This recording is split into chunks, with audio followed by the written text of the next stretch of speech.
Thanks for having us. I'm just going to invite my fellow panelists to come up, Amy, Alex, Brad. Hi, everybody. What an inspiring day. I want to thank Andrew Jameson, the Salvation Army team, for bringing together such a wide variety of experts, people who are dealing with this issue from a multiple perspectives. And today, thank you all for being a part of the panel. We're going to talk about specifically some of the legal challenges and the impacts that they're having in the policy world and the actual practice of helping serve and solve homelessness here in Los Angeles. So before we get started, I'm going to ask each one of you, do you have microphones or are we, sorry. There we go. Or we can share as well. Before we start, let's just go ahead. Why don't you start by introducing, if you could, self-introductions, name, organization, and what word or paradigm you're bringing to this conversation today. Hi, everybody. Alex Visotsky. I'm with the National Alliance to End Homelessness. We're a DC-based organization that's been looking at the data, looking at practice across the country, seeing what works, and advocating for change to try to end homelessness for about 40 years now. And I do our California policy work based here in Los Angeles. And the word I'm really bringing to this conversation today is community. How do we see this? How do we see homelessness and folks experiencing homelessness as part of our community and community members that we reach out to and lend a hand to? Thanks, Brian. So nice to be together. I'm Amy Turk, the CEO of Downtown Women's Center, where we support 5,000 women experiencing homelessness every single year, with a particular focus on permanent supportive housing and permanent housing resources. I bring to today's conversation the word determined. My name is Brad Hamburger. I'm a partner at Gibson Dunn. I got involved in these issues with my partner, Thea Evangelist, when we represented the city of Boise in the Martin case, when we tried to get the Supreme Court to review that decision. We were unsuccessful, but we kept looking. And when the Ninth Circuit doubled down on the Martin framework, we reached out to the city of Grants Pass, Oregon, and we were fortunate enough to be able to represent them in the Ninth Circuit. At the en banc stage, became one vote short from getting the Ninth Circuit to correct its own decisions. We went to the Supreme Court. We got cert, as most of you know, and about a year ago, we got a favorable decision for the city of Grants Pass. And most recently, Thea and myself and many other Gibson Dunn lawyers have been representing the city of Los Angeles in the LA Alliance case before Judge Carter. I'm a lawyer. I don't purport to know the solutions to homelessness. I don't have any great insight myself, so I bring humility to this discussion, and I think that's what the courts increasingly will have to do. Thank you. So as you can see, we have an extremely diverse panel, each bringing a different perspective and lens to this topic. And the goal here is to facilitate and have an active dialogue, respectful dialogue about the legal, policy, and people implications that each of these three worlds sort of colliding bring to the ability to enact change. So as we've been hearing today, there's been a lot of success despite the rampant problem of homelessness in Los Angeles. And I think it's really important for all of us, and I know many of you here on the front lines of that work, as we talk through this, to celebrate the wins and successes while also acknowledging that people are falling into homelessness faster than we can solve. And I think as a result of that, what we've seen, and it started decades ago here in Los Angeles with the Levon, the Jones, Mitchell case, and I know we have former city attorney Mike Fury here, who's been, could be on this panel, honestly, talking about much of the work there. But as the problem has grown, we've seen the courts be asked to intervene, both here locally and nationally, and that's one of the things we're going to talk about here today, is the Grants Pass, case which was heard at the Supreme Court level.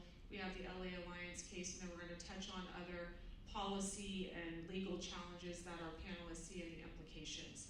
So, to get us started, I'm going to ask Brad to talk through the Supreme Court's decision on Grants Pass And let's talk, maybe you can level set us here on the legal rationale and what we've seen happen as a result since that case was decided. So the Grants Pass case, from a legal perspective, it was a constitutional law case, which is a bit surprising, not because that was a constitutional law case, but what part of the Constitution? And what it was, what the Ninth Circuit had held, and what was before the Supreme Court, was that the cruel and unusual punishments prohibition in the federal Constitution prohibited the enforcement of very commonplace ordinances against camping and sleeping on public property. And the end result of that was that, at least in the Ninth Circuit, you had the Ninth Circuit imposing, as a matter of federal constitutional law, a particular policy solution, which was, according to the Ninth Circuit, you needed to have enough shelter beds in your jurisdiction in order to enforce these laws, or you had to at least make an offer of shelter anytime you were going to enforce the laws. The Supreme Court rejected, in a 6-3 decision, rejected the idea that the Cruel and Unusual Punishments Clause had any application to the enforcement of these laws. The majority emphasized that the Cruel and Unusual Punishments Clause is almost exclusively about punishments. When you think of that clause, most people think of it checks on, for example, the death penalty and certain types of punishments that you can impose. And here, the punishments were civil fines, very minimal punishments. And so the court said, well, this doesn't correspond to our jurisprudence. There was one case, though, from a Supreme Court case, that had suggested that the Eighth Amendment's Cruel and Unusual Punishments Clause did extend a bit beyond just pure assessments of punishments and was a substantive check on what could be made illegal in the first place. And it was a case actually involving a California law. It used to be illegal in California not to just possess drugs, not to use drugs, not to sell drugs, but to be addicted to drugs. It used to be illegal in California to be addicted to drugs. You didn't have to prove possession, you didn't have to prove sale, didn't have to prove use. The Supreme Court struck down that statute, and they reasoned, and the reason they used was the Cruel and Unusual Punishments Clause, and the idea was, one day in prison for somebody who has a cold would be cruel and unusual punishment. That's a similar logic. If somebody's addicted to something, how can you punish them consistent with the Cruel and Unusual Punishments Clause? Before the Supreme Court, we did not ask the court to overrule that decision. We thought it was completely distinguishable, that it had no resemblance to the kind of laws here, which didn't target. A lot of the media coverage about our case, about the Grants Pass case, was this is about making it illegal to be homeless. This is laws against homelessness. That's not what they were. They were targeting acts and conduct, and that were applicable generally. So the end result was that the Supreme Court said, we don't have to address whether the Eighth Amendment was the proper way to strike down a statute making it illegal to be an addict, because that's not what these statutes do. What these statutes do is they target specific conduct, and the punishments that they impose for that conduct are reasonable and are not excessive and are not disproportionate. So that is what that's the legal reasoning. So okay, that's the boring stuff. What is the message from the Grants Pass decision to the courts? I think the message is pretty clear. The message is the federal courts, at least, should get out of the business of micromanaging homelessness policy. It's too complex. The judges are not equipped to deal with it. And they say this openly. Justice Gorsuch wrote the majority opinion. Homelessness is complex. Its causes are many. So may be the public policy responses required to address it. At bottom, the question this case presents is whether the Eighth Amendment grants federal judges primary responsibility for assessing those causes and devising those responses. It does not. So you have the Supreme Court telling federal judges, stop preventing cities and municipalities and states from coming up with appropriate policy solutions. It doesn't pick any side. It doesn't say you have to have camping bans. In fact, we can talk about this a little bit more later. There have been a lot of different responses by by different municipalities based on responding to concerns of their voters. And this is basically, the issue has been returned to where no it should have been, which is to the public officials, the voters, and at least the federal courts will no longer be an impediment, at least not what they were during the Martin regime. Thank you. Now, from taking it very high level from the Supreme Court, I'm going to transition to you, Amy, who is, as sort of Brad referred to, on the front lines, doing this work for Downtown Women's Center. What have you seen to be the practical implications of Grants Pass on service providers, and particularly Downtown Women's Center, since Grants Pass decision came down? Nothing, to some degree. Mayor Bass said so herself in her comments today. LA has taken a stance that we're not applying Grants Pass yet. Though we have pause, and I would say the service provider community is a little nervous. And we have reason to be, because sometimes we've seen ordinance like Councilmember Blumenfield addressed 4118. Sometimes we've seen that go well, and sometimes we've seen that cause major harm. If we are to enact Grants Pass, we would like to follow some best practices, including coordination, dignified alternatives of where we're placing people, and keeping our eyes on a prize of permanent housing. When you have coordination done well, people are informed well in advance. When coordination goes poorly and law enforcement is perhaps the only intervention, then you find people losing their incredibly valuables, their medications, their money, their IDs, their precious pictures of family members. All for what? We see that further traumatize people and require extensive mental health services to help people heal from. Dignified alternatives lead to housing. The Inside Safe program that Mayor Bass has instituted is one of those examples. An encampment will not be broken up if there's not a dignified alternative of where to take people that day. And she's right. People are saying yes to this intervention because it's meeting their needs. But what we're also seeing is that people are getting logjammed into shelters because we don't have enough affordable, permanent housing. We need to balance the right approach. We need to know the math equation about how many shelter beds are needed and how many permanent affordable housing beds are needed. And this all trickles down to, if we are to employ Grants Pass and we do not have coordination, shelter beds, enough permanent housing, we're going to see a worse situation arise. Thanks, Amy. And I think that's one of the commonly agreed upon challenges facing Los Angeles and why our problem is so unique and large is just the political fragmentation, the geographic fragmentation of where services, housing come to work. So the more that we can be collaborating and working together, those have proven to be successful in terms of helping people and helping them sustain housing long term. So Alex, you have the unique position of seeing things at a national level from the policy lens. What is the National Alliance's, I don't know if they have a position on Grants Pass. How are you advising cities and counties, if at all, since that decision has come down? And maybe you could highlight, what we're seeing sort of in terms of giving a couple of examples from across the spectrum. Yeah, thanks, Jessica. I think our thinking is that a court ruling does not change what does and does not work to actually address homelessness.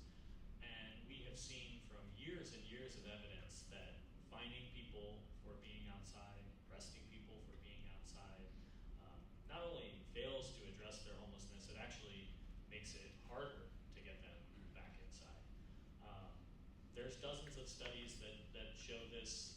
One that I was looking at recently that jumped out at me from Seattle looked at people who had been fined while being on the street versus people that were not fined for being on the street. And when you control for all the other factors, race, age, etc., people that were fined were homeless for 2 years longer than people that did not receive a fine. And when you talk to folks like Amy that are doing the work, when you talk to people that have lived homelessness, you start to understand why, right? People lose IDs and pay stubs that they need to get back into housing. They lose touch with case managers, with family and friends that are trying to get them back They get a mark on their record that makes it harder to get back into housing or harder to get back into the workforce. And post-grants pass, I think we're going to start to see this show up in the data more. One example is Kentucky. A little over a year ago, Kentucky implemented a statewide ban on encampments across the whole state. The data just came out recently showing that homelessness went up in Kentucky. So all of this enforcement didn't do anything to bring down homelessness in the state. What we would tell cities and counties that are wrestling with this is, by all means, address encampments, right? Everybody wants safe, clean streets, including the people that are in encampments right now. But if you just lead with the enforcement, you don't actually get the chance to talk to people, to understand what are the barriers that have kept them from being able to get back into housing or get into shelter, right? It might be that they have a pet and they haven't been able to get into shelter because, they're saying no to their dog. In some cases, I've heard of people not being able to get into shelter because they have a mobility device, and the dimensions of the shelter don't allow them to get back in. So what we would be telling cities is the same thing we've been saying for a long time. When you want to address an encampment, you got to take the time to understand what people's needs are. You got to take the time to understand what the barriers are. And you have to offer a real pathway back into housing for folks, right? I think we saw enormous success during the pandemic here in Los Angeles. We saw people moving back inside that had been on the street for years because we were offering first a shelter option that offered some agency, some privacy, and some dignity in some of the Project Room Key sites that were being stood up, which Salvation Army stood up, one of the largest ones here. And because we were offering pathways back into housing with some of the rental subsidies that were being used with some of the federal relief funds. So that's how you actually address an encampment and get rid of an encampment for good, right? It's by getting those folks back into housing. And the other thing I would tell cities is when you actually talk to voters and kind of filter out some of the noise that comes from some of your loudest constituents, they generally agree that the right way to get folks, the right way to address encampments is by bringing services and a pathway back into housing. We did some polling with Morning Consult earlier this year, talking to thousands of registered voters across the country. 70% said they favored kind of the approach of services and housing over enforcement-led approaches. So that's what I would tell cities to do in the wake of this. Thanks, Alex. So we've talked a little bit about what's happening at a national level. Let's zoom in to LA. I want to touch on the LA Alliance for Human Rights versus the City of Los Angeles. Brad, we'll start with you again, since you have the privilege of representing the city on this case, which I know limits you in terms of what you can discuss. But even in our panel prep, we acknowledged a lot of the let's just say mistruths, service characterizations about what's going on with the case. So maybe it would be great if you could give us a status update and tell us where you think the case goes from here. So I am limited in what I can say. I'll just stick to a couple facts. The most recent thing that's happened was there was an evidentiary hearing in May and June regarding claimed breaches of the settlement agreement that the city entered into with the LA Alliance. The main ask by the plaintiffs in the case, which was the Alliance, was to impose a receiver on the issue of homelessness with respect to the city. And the city opposed that, and Judge Carter did not impose a receiver. In fact, he said the following about the receivership request. Plaintiffs in this case asked the court to declare the system irreparably broken. They argue that only the imposition of a receivership can meet this moment, but the court is not a policymaker. It cannot be.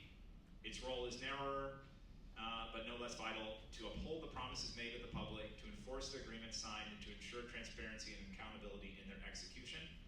And then he cites the grants, Judge Carter cites the grants pass decision and says, federal courts cannot substitute their judgment for the democratic will of a community grappling with complex and deeply human questions.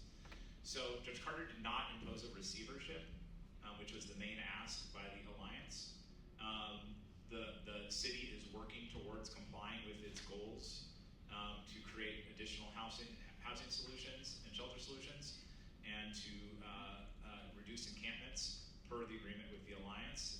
Those goals are over the next 2 years, and Judge Carter is going to appoint a monitor to oversee data reporting related to the settlement agreement, but there is no receivership, which was the main request from the Alliance. Alex, I'm going to go to you next. I think the LA Alliance case highlights a challenge that we seem to face. That case specifically focuses on the need to create more shelter beds, which Amy has mentioned we definitely need more of, but we also need to continue to balance the need for more long-term housing solutions, which is, I know, something that NAEH heavily focuses on. How do you in your day job balance, the full spectrum of housing needs that we need to focus on? It feels like sometimes the pendulum swings from focusing on, one type of bed, one type of solution, when we really need a full spectrum of services and housing. Yeah, I think we often get kind of caught in this like shelter versus long-term housing duality that I think is a little bit of a false duality, right? The shelter can play a role in bringing people into a safe space where they can work with a case manager and get stable on their pathway back to housing. They don't have to be kind of in conflict with each other. The other thing I would say is creating housing is both a long-term proposition and a short-term proposition. And a little more about that. So on the long-term side, I think we're seeing Los Angeles finally get to a place where they're doing a lot of things right. Mayor Vass's ED1, for example, was a great example of how do we make it easier to build affordable housing faster. How do we lower some of the costs of building housing? And then we're also finally in a place here in Los Angeles where we have some long-term subsidies to keep churning out affordable housing. So Measure ULA being one example that's just going to continually kind of generate funding for affordable housing. The city just put out a $376 million notice of funding availability a few days ago. Being able to kind of churn out money like that to keep constructing affordable housing is a really meaningful change. And as well as Measure A being an important kind of step of having dollars there in a more sustainable way. So that's kind of the long-term proposition of housing. But I think we don't talk enough about there being many ways where we can get people back into housing right now without needing to kind of build new housing from the ground up. A lot of service providers, like I see Katie in the room and Amy, are really successful at getting people back into housing with rental subsidies, with case management, with programs like housing navigation, where somebody helps you navigate the really competitive rental housing market. A lot of times folks just need a little bit of subsidy to be able to get back into some of the housing units we have now. And I think we don't do a great job always about talking about what are some of the ways we can get people back into housing right now without having to wait 5 years to build a new housing unit. That's a great segue to Amy. Amy, Downtown Women's Center on Skid Row, ground zero for so many of the challenges and traumas that we see impacting people, and also where a lot of the cases that we've seen over the last few decades sort of stem from. So specific to the Alliance case, what have you seen as, how has it impacted your work, your clients' work, and the sort of ecosystem, and what are you seeing as the best possible outcome here? The Alliance case has certainly come close to home for Downtown Women's Center. 4, maybe almost 5 years ago, Judge Carter himself hosted a hearing in our parking lot at our headquarters, which I found out through Spectrum News that was coming. That's a whole happy hour conversation if you'd like. And side note, that former parking lot is now a construction site for 97 units of permanent supportive housing. He can't come to that parking lot anymore. But we invite you all in the future to celebrate that. So the impacts of this case have been very mixed. On a positive note, after he tore down the tent of the hearing in our parking lot, we initiated what we call the Every Woman Housed initiative. and use that momentum and focus on ending homelessness for women and children in Skid Row, which was a focus of the case, to then, in the last 4 years, permanently house 700 women. So that case brought the spotlight and the attention and ultimately the funding, and we got to implement ideas that we had had for a long time. So I do think it's bringing attention and urgency. There's been a ton of challenges with the case as well. The hearing you mentioned in May, June, lasted maybe 10, 12 days, when we needed the leaders that were in those hearings attending to the budgeting process and attending to, implementing policy and practices. I couldn't get a hold of anyone when we were all advocating for the budget for July 1. They were all very much wrapped up into the case. It's kept people very busy in ways that don't necessarily lead to more resources. It has brought on more resources, but when it does, it happens so quickly. Service providers have a very hard time staffing up 24-hour programs so quickly. They're generally doing it without contracts.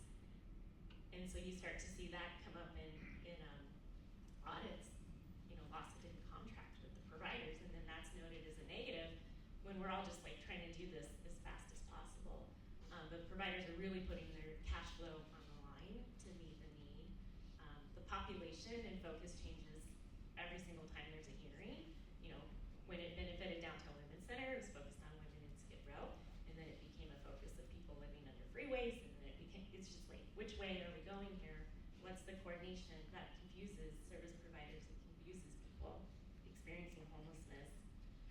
I think it's sown some distrust where there's actual facts. Measure H now A and Prop HHH have led us, prior to that, our system could house 10,000 people a year. Now we can house 28,000 people a year. But you wouldn't know that, and I think some of this lawsuit has sown that distrust or mistrust in the data. But I think the key takeaway is balance. We can't always just rush into a solution. Sometimes we do need some more time for coordination, proper staffing, guarantees of multi-year funding. We can build shelter tomorrow, but how do I fund it in 1 more year? And what am I supposed to do with all the staff that I'm laying off, all the people that will not have a place to live because we don't have the guarantee of multi-year funding? Great. So going to transition now outside of these 2 cases to just other policy or legal work that's being done. I think we all wake up to a new set of headlines and a lot happening. It's a lot to take in, and as we just heard from Amy, it's when you try to translate that into actually doing the work, it can become very chaotic. So let's start with you, Alex.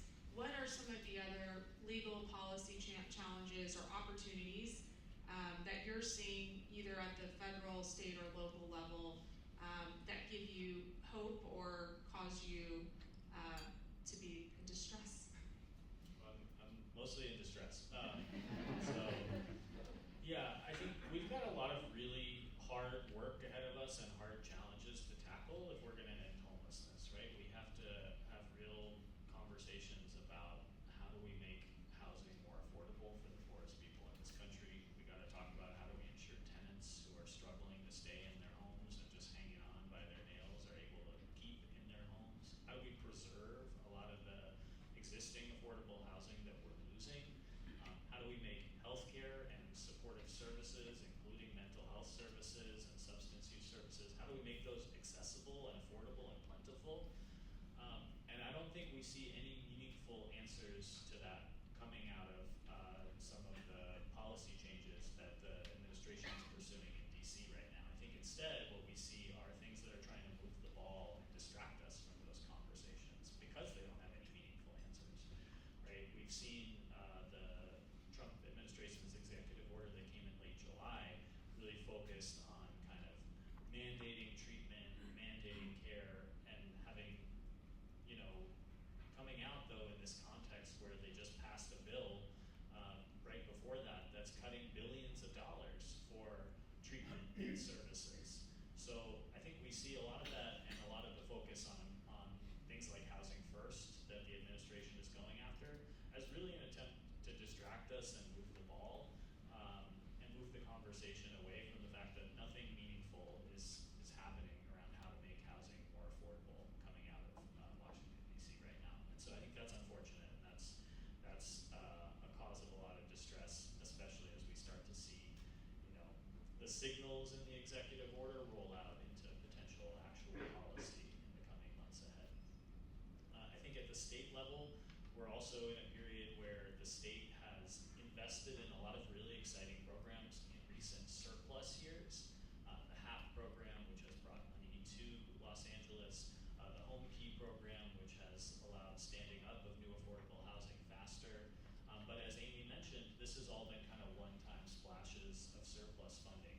We're digging out of a problem that's been decades in the making. That's the result of deep cuts that came decades ago and then just totally ignoring it for years and years after that.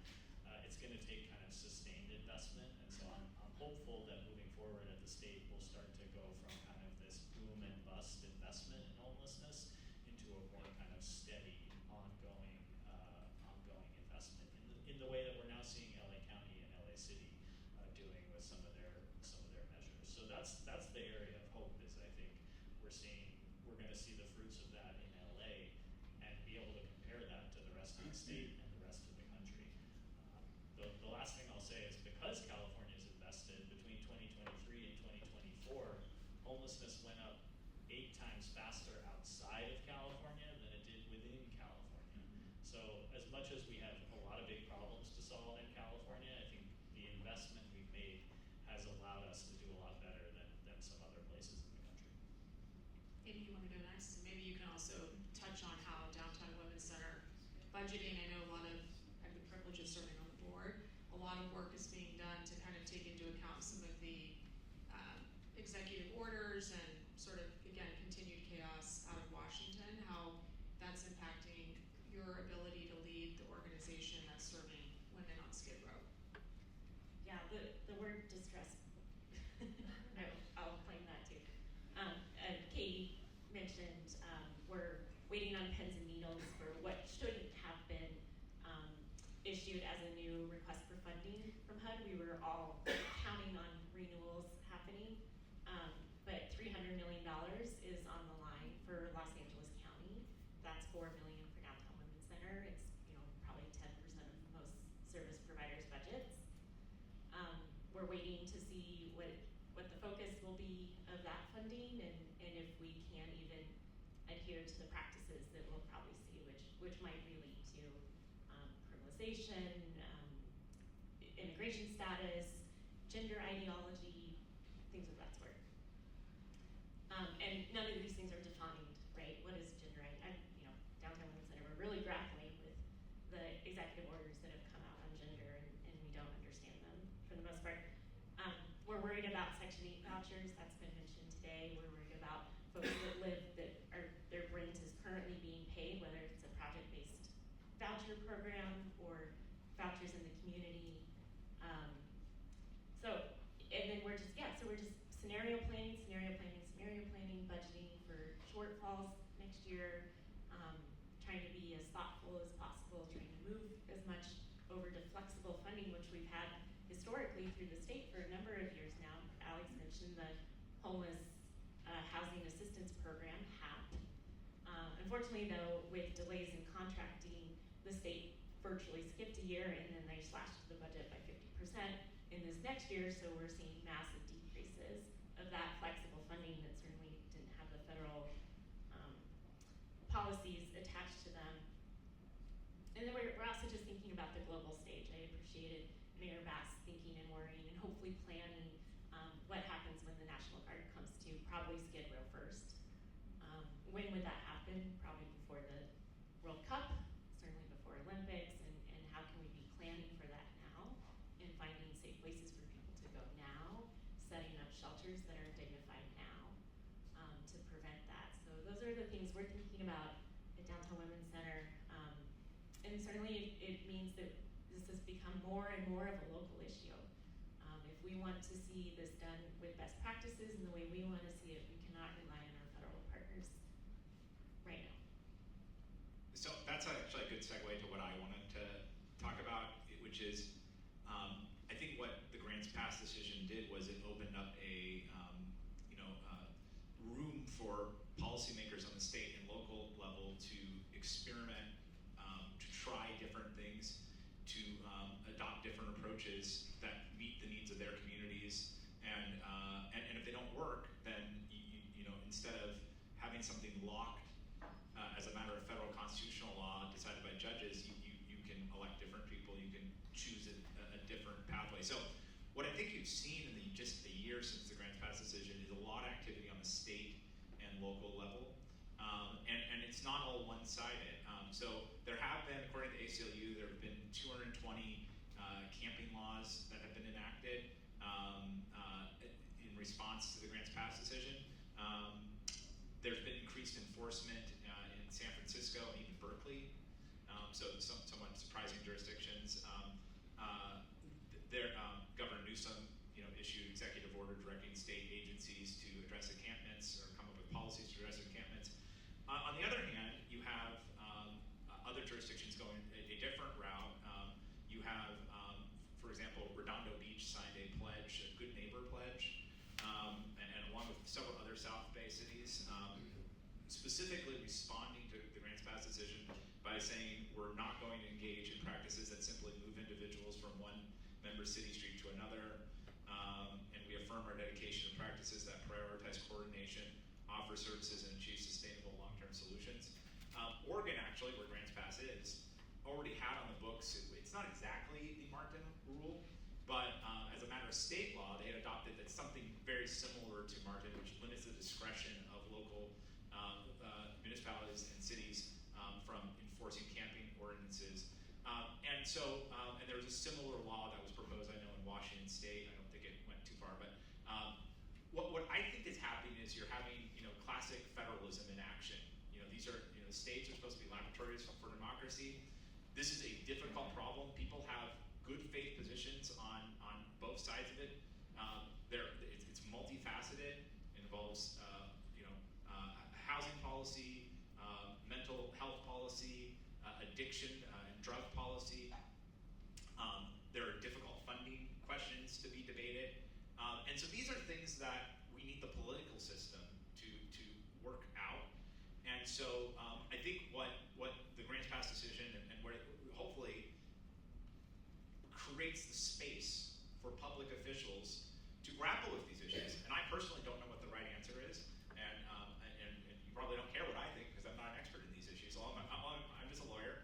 And I think, thankfully, the federal courts at least have gotten out of the business of second-guessing our elected officials who are grappling with really difficult problems. And so it allows people that are policy experts and service providers to work with public officials to come up with solutions that fit the needs of their community.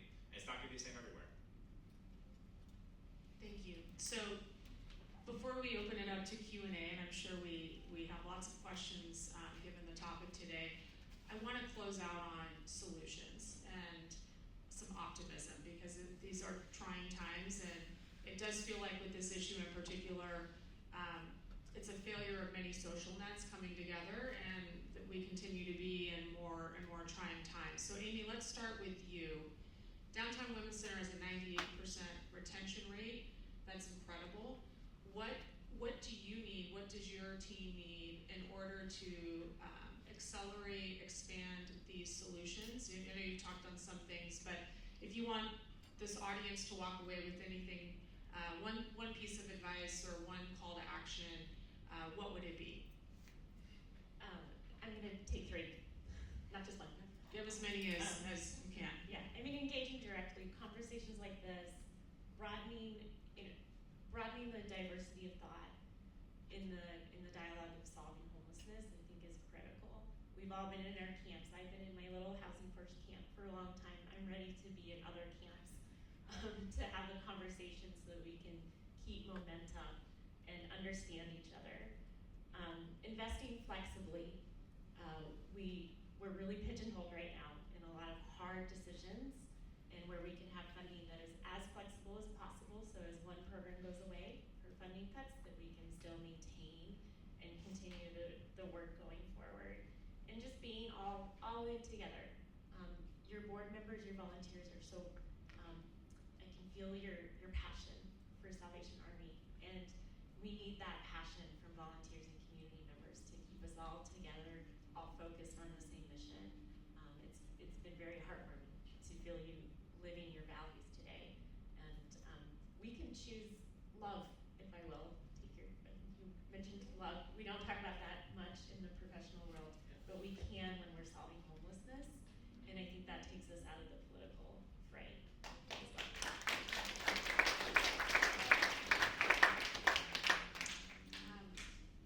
Alex, you have, again, you see from a very high level what a lot of cities are doing to address this issue.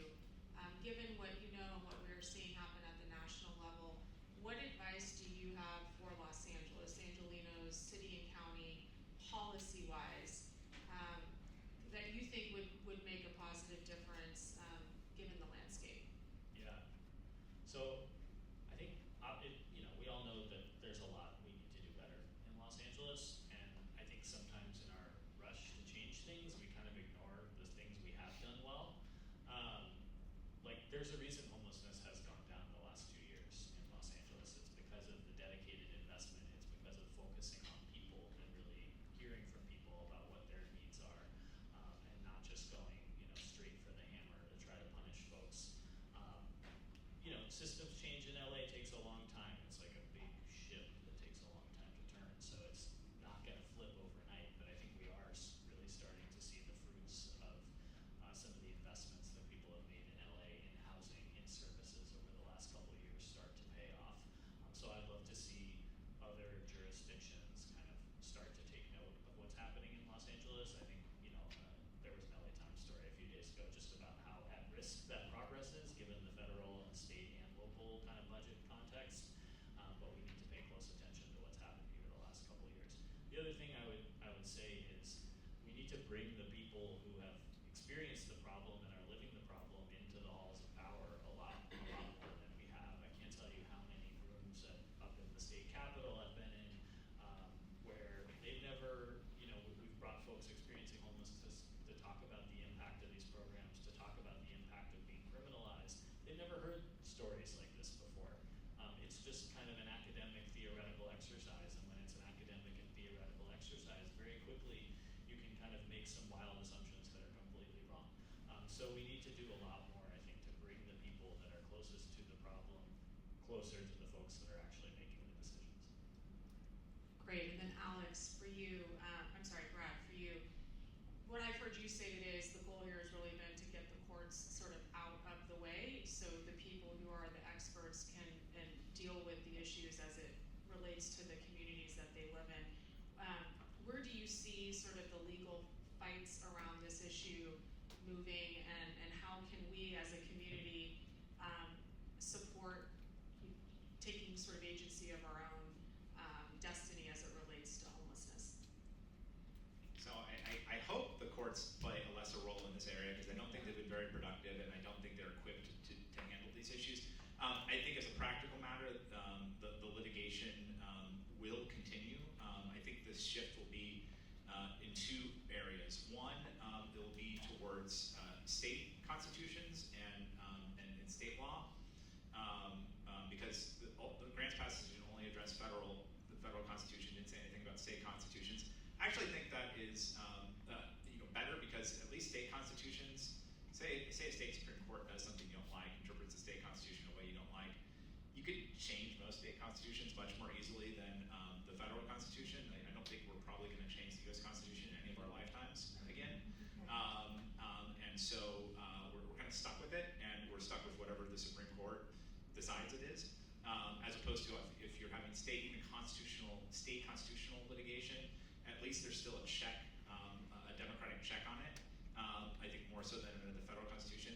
And then I think there has been and there will continue to be litigation. In fact, there was litigation involving grants passed, which we weren't involved in under the Oregon statutes. It was purely a state litigation. So I think you're going to have groups try to replicate the sorts of challenges that were brought previously in the Ninth Circuit at the state level. I think the other shift would be to property theories. So if you're taking property, that's a whole different part of the Constitution, federal Constitution. So you could still potentially have suits. Has been litigation about that in the past in a variety of jurisdictions, including Los Angeles and San Francisco. And so I think that's another route. I think my personal view is that the more litigation there is, the less real solutions you're going to get. I really think this is a policy and a policy issue that needs to be dealt with by people on the ground who want to actually solve the problem. I think what happens is I think government agencies get distracted by these lawsuits. They cost a lot of money, especially if you're a smaller government. You may not have the ability to fight back, and you may just give up and do whatever the court says or whatever the advocacy group who brought the suit wants you to do, because you have no real choice. And I think the resources could be better spent with a lot of things. Could be better spent with less lawyering and more actual action. And so my advice, hopefully there's going to be a little bit less lawyering in this area. But I can't honestly say that Grants Pass put it to bed forever, because it dealt with one issue under federal constitution. Thank you, and I'm going to invite up Susanna and welcome back. Congrats on your newest addition to your family. And she's here today doing the work and leading in a tremendous program for the Army. So would love any sort of insights or reactions to what you've heard, and I think we have time for a few questions. Absolutely, thank you everyone, glad to be back.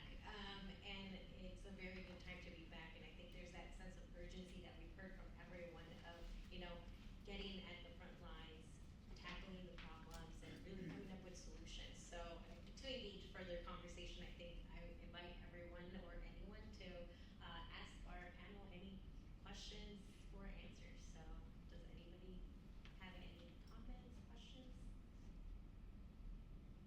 Everyone's hungry? We're between Quick that and lunch. route.